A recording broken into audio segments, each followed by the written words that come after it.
Deliveroo in Australia is dead. It is kaput. Capiche. No more. It has gone into voluntary administration. Now, voluntary administration is where the company makes the decision to start winding down to pay all of its creditors. Whereas involuntary administration is where the creditors decide to start closing the company down to start to recover their costs. This announcement has came out of the blue as Deliveroo has decided to stop operating due to competition in the market from global competitors. With global competitors now in the Australian food delivery market such as DoorDash, Uber Eats, Just Eats, which is known as Menulog, and even Domino's Pizza is a major contender in the Australian market, Deliveroo has made the commercial decision that they can no longer compete. This snap decision has now left over 15,000 delivery riders and drivers and over 12,000 restaurants and partners seeking alternative arrangements. According to sources, a spokesperson has came forward from Deliveroo to advise that drivers will be paid the average for the next 4 weeks of what they normally do. While this is a good measure for drivers, this has left some restaurants in the lurch, especially those with exclusive delivery contracts to Deliveroo, where some are reporting to losing up to 30% of their business revenue. Deliveroo closing down in Australia has came across as a snap decision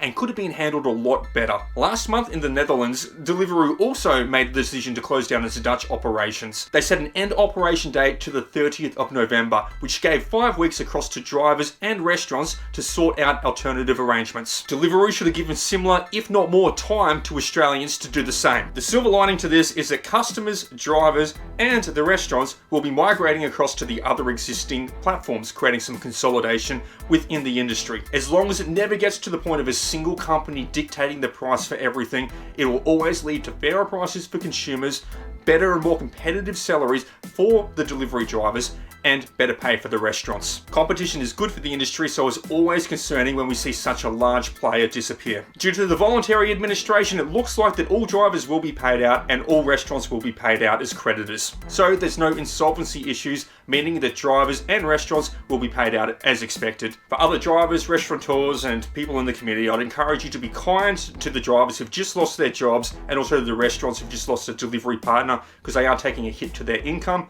Even though Deliveroo is going to pay a little bit towards the drivers to keep them through this close to Christmas, it can be very concerning for them and their families. If there was more warning given, people could have planned ahead and made seamless transitions onto other networks, but because of the snap nature of what's just happened, it has left a couple of people in the lurch. But that's all I have for today, guys. Unfortunately, it's sad to see such large companies disappear from operations within Australia, but that's the nature of business. These things happen. If you're a driver or a restaurant with Deliveroo, leave down below in the comments how this affected you. Was there any impact? Were you already multi-apping? Was there no work anyway, so what's the point? Or has this made your life incredibly difficult for a little bit? Let me know your stories down below. Also, make sure you smash the like and subscribe button, and until next time, guys, peace out.